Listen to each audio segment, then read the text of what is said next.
신병으로부터 자유를 얻기 위해선 신으로부터 자유로워야 합니다. 이것이 설명하기가 어렵습니다. 그러면 이거를 설명하기 위해선 모든 철학의 기본이고 그리고 모든 사유의 모든 종교라고 할까요? 모든 종교의 어떤 기반이 플라톤의 동굴의 비유 이거에서 시작했다라고 해도 과언이 아닙니다. 그래서 플라톤의 동굴의 비유로 설명하고자 합니다.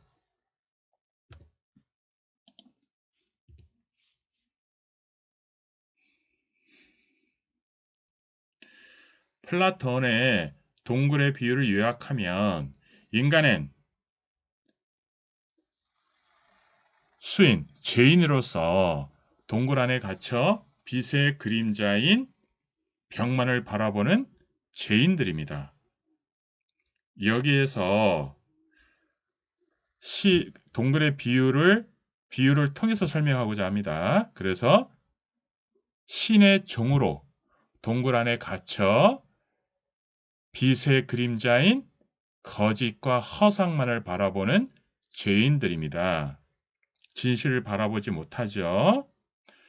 수인들은 이 그림자가 세상의 전부라고 보고 이 그림자만이 이 세상의 진실로 믿게 됩니다. 이 동굴에서 나오는 것이 신으로부터의 자유이며 이 자유를 누리기 위해서 필요한 것이 실체적 수양입니다.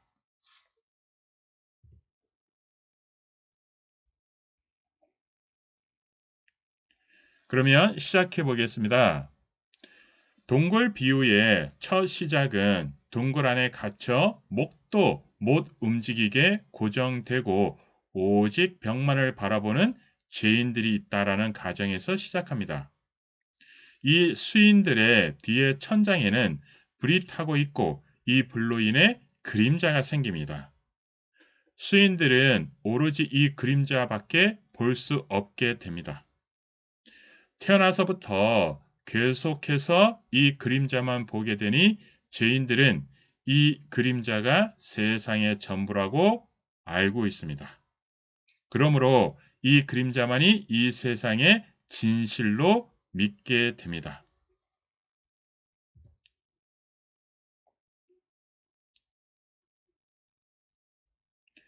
그러던 어느 날 한 수인이 풀려나게 되고 그 후 동굴 밖으로 나가게 됩니다. 하지만 어둠 속에만 있었던 수인이 동굴 밖에 나가 햇빛이라는 빛에 바로 적응할 수가 없습니다. 빛에 적응하고 태양이 빛을 비추는 실체를 보고 사계절이 생기고 실제 물질을 보고 진실을 알게 됩니다. 진실을 알고서 다시 동굴에 돌아와 사람들에게 진실을 얘기해도 사람들은 허상에 잡혀 있어 진실을 진실로 받아들이지 못합니다. 오히려 진실을 얘기하는 철인을 해하려고 합니다.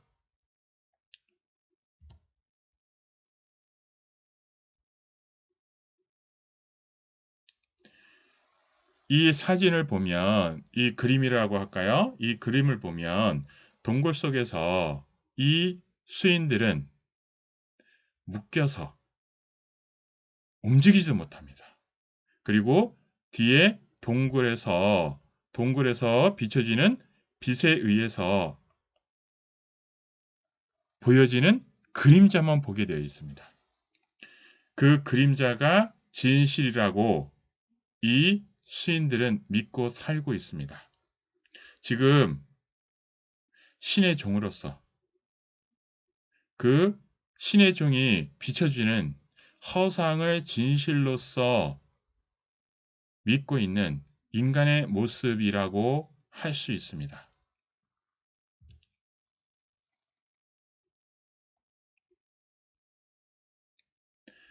모든 사물의 출발점이면서도 궁극적으로 되고자 하는 목표점이 이데아입니다. 본래 인간은 완벽한 근원인 이데아 세계에서 살고 있었습니다. 그런데 인간이 현실 세계로 오면서 레테의 강을 건너게 되는데 이때 모든 기억을 상실하기 때문에 이데아에 대한 기억을 잃어버리게 되었습니다. 기억을 잃고 어느 동굴에 죄수들이 쇠사슬에 몸이 묶인 채 벽을 바라보고 앉아 있습니다. 그들 뒤편에는 동굴 입구가 있고 그곳으로부터 빛이 들어오고 있습니다. 죄수들은 움직일 수 없는 상태이기 때문에 동굴 벽에 비친 그림자를 바라보고 있습니다.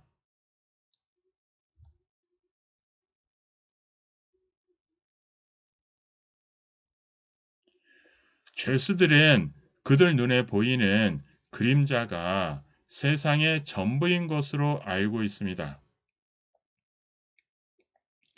만약 죄수 중에 어느 누군가가 사슬에서 풀려나 동굴 입구 쪽으로 시선을 돌릴 수 있다면 그때까지 봤던 게 그림자일 뿐 실체가 아니라고 깨닫게 되겠지만 아무도 그런 생각을 하지 못하고 있습니다. 그런데 어느 용감한 사람이 쇠사슬을 풀고 동굴 밖으로 나옵니다. 그는 처음에는 밝은 빛 때문에 눈이 부셔 볼 수 없지만 잠시 시간이 지나 시야가 회복되자 비로소 자연에 있는 실물을 보게 됩니다. 그때까지 그는 벽에 비춰진 그림자가 옳은 것이라고 알고 있었지만 이제는 태양빛에 빛나는 모든 것이 진실이라는 것을 깨닫게 됩니다.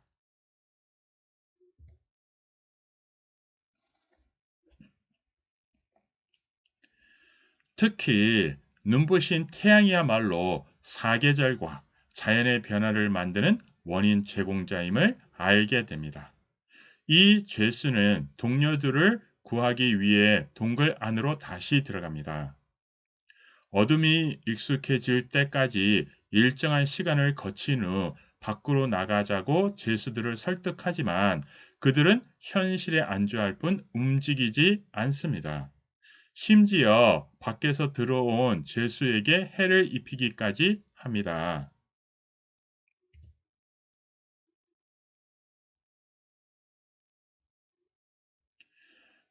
이 동굴의 비유는 플라톤의 저서 중 가장 유명한 국가에 나오는 이야기입니다. 소크라테스가 글라우콘에게 철학자의 역할을 말해주기 위해 사용한 비유로 소크라테스는 자신이 아는 것을 행동으로 실천하려고 하는 자신이 알지 못하는 것을 인정하며 지적인 탐구를 하고자 하는 이상적 철인으로 그려졌습니다. 동굴의 비유에서는 소크라테스는 플라톤을 대신하여 등장하는 철학자로서 동굴의 비유를 들어 허상에 빠져 있는 소피스트를 비판하고 있습니다.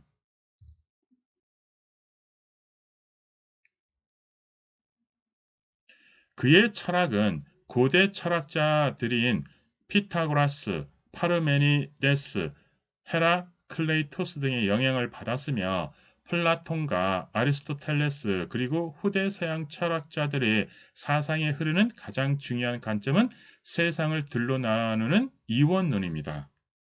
그들은 우주 만물은 보이는 세계와 보이지 않는 세계로 보았습니다. 즉, 이데아와 그 그림자로 보았습니다. 이런 생각들은 원래 메소포타미아 지방에서 시작되었는데 점차 그리스와 로마 지역까지 전파되었습니다.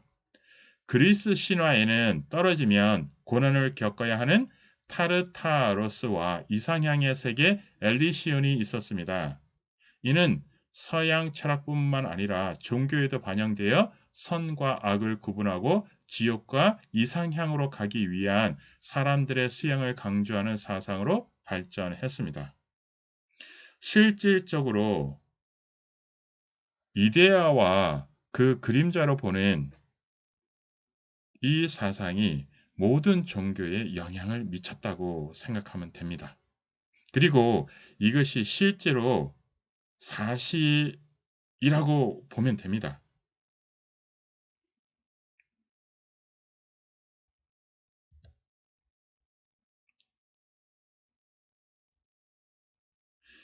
플라톤이 동굴에 비유해서 주장한 내용을 정리해보면 이렇습니다. 현실 세계에 살고 있는 인간은 태어날 때부터 동굴에 갇혀 사는 죄수들처럼 세상의 이치를 모르고 살고 있습니다. 인간의 눈에 보이는 것은 진실이 아니라 그림자일 뿐인데도 그들은 알아차리지 못하고 있을 뿐입니다.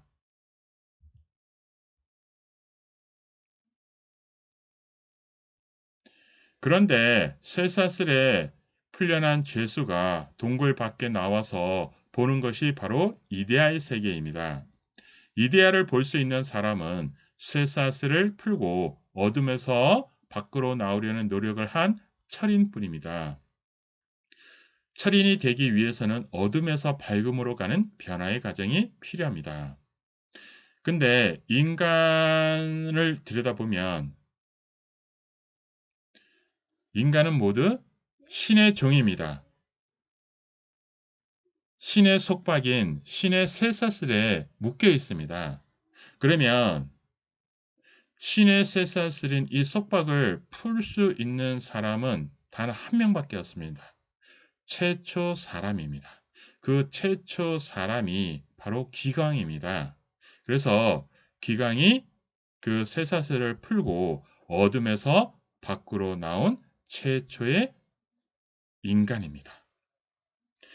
그 철인이 동료들을 구하기 위해 다시 동굴로 들어갈 때에도 어둠에 익숙해지는 변화의 시간이 있어야 합니다. 당연합니다. 기광도 최초 인간으로서 다시 이 세상에 태어나서 다시 이 세상에 자생해서 수양을 하는 이런 변화의 시간이 필요한 것입니다. 하지만 쇠사슬에 묶인 동료들은 이데아 세계를 알려주어도 듣지 않습니다. 그저 현실에 안주하며 그림자만 바라보며 살 뿐입니다.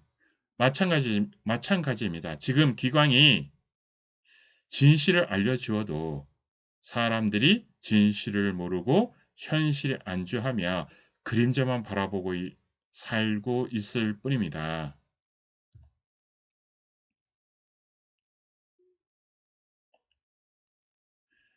지금 여러분이 믿고 있는 신념이 잘못된 신념이 아닌지 한번 생각해 보는 계기가 되면 좋겠습니다. 이경규가 무식한 자가 신념을 가지면 위험해진다라고 했습니다. 그러면 똑똑한 사람이 신념을 가지면 어떤 일이 발생할까요? 더 위험해지죠.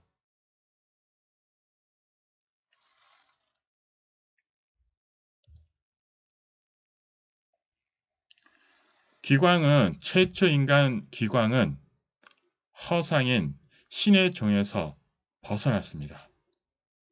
자연 보존하면서 자연의 원기를 활용하게 되었습니다. 사람이 자연에서 태어났기에 자연의 길을 활복하면 어떤 병에서든 건강해집니다. 기광의 뜻은 간단합니다. 모든 사람이 신으로부터 자유롭게 되는 것입니다.